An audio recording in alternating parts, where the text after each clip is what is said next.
Spring is finally here, so let's go through 5 important tips to give your garden the best start possible.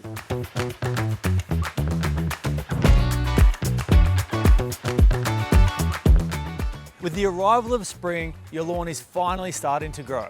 Although it may be patchy and all different shades of green and yellow, there's no need to worry, it's just tired and hungry. It's time to bring it back to life. The first thing you need to do is aerate your lawn. You can do this with a pitchfork, spike roller, shoe spikes, or if you have a larger area or want a machine to do the work, a lawn corer.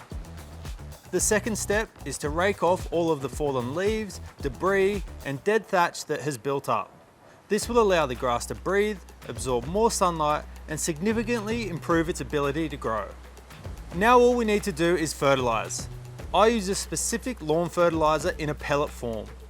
This way it gets slowly released into the lawn over 2 to 3 months and you know the lawn's getting exactly what it needs.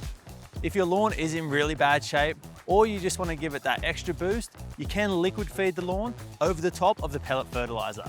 This not only waters the pellets in, but also gives the grass a quick hit of nutrients to get it going. Spring is a great time to prune your trees and shrubs. You can easily see which branches are dead, damaged or diseased, and the risk of frostburn has gone. Pruning is simple. Make sure you have clean, sharp tools so you get a healthy, clean cut and to prevent disease transfer.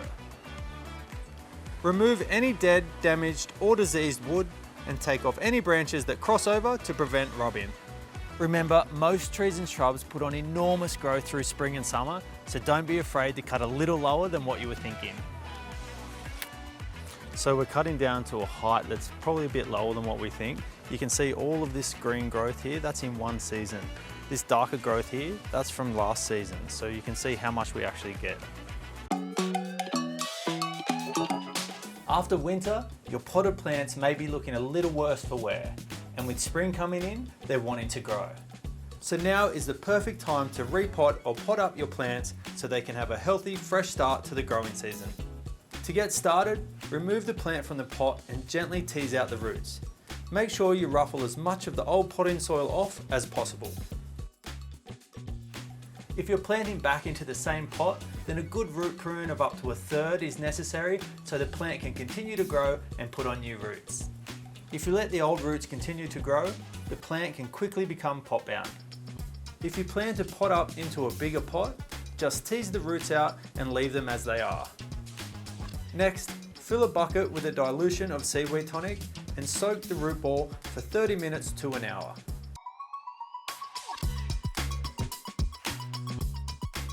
Then put some crushed rock or gravel in the base of the pot to help with drainage and to stop the roots blocking the drain hole.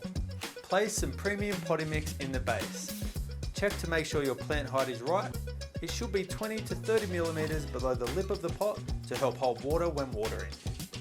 Now, gently push more potting mix down the sides of the pot, removing any air pockets, and then give the whole plant another good drink of seaweed tonic. With spring here, everyone is wanting to get back into the garden, and in particular, the vegetable patch. And if you're like me, you've ignored the poor old veggie garden for the last few months and it's in desperate need of some love. Luckily for us, there are some quick and easy ways to get your veggie garden soil prepped and ready for another bumper growing season. So we're just removing all of the weeds out of this bed because I've neglected it a little bit, and then we're going to turn the soil over with a pitchfork.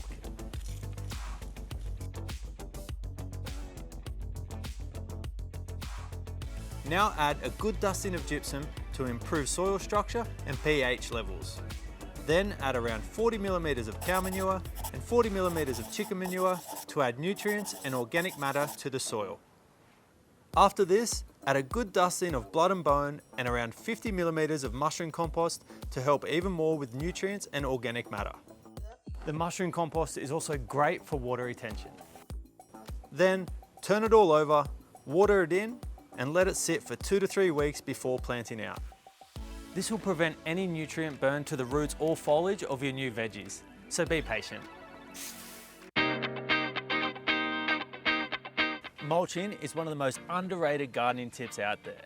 It helps retain moisture, prevent weeds, improve soil biology, and control soil temperature. It also feeds the soil and the plants, so in my opinion, it's an absolute must. The mulch you choose can vary significantly in looks, costs, and longevity, so just choose the one that's right for you and your situation.